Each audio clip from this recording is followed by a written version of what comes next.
எத்தனை மணிக்கு என்ன வர சொன்னடி இப்ப எத்தனை மணிக்கு நீ வந்திருக்கடி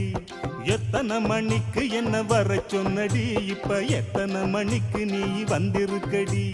கொஞ்ச நேரம் ஒன்ன பார்க்க ரொம்ப நேரமா இந்த ஒத்தையடி பாதையில காத்திருக்கண்டி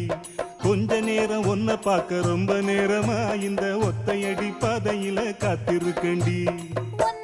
பொம்பளைக்கு அசவிருக்குதானே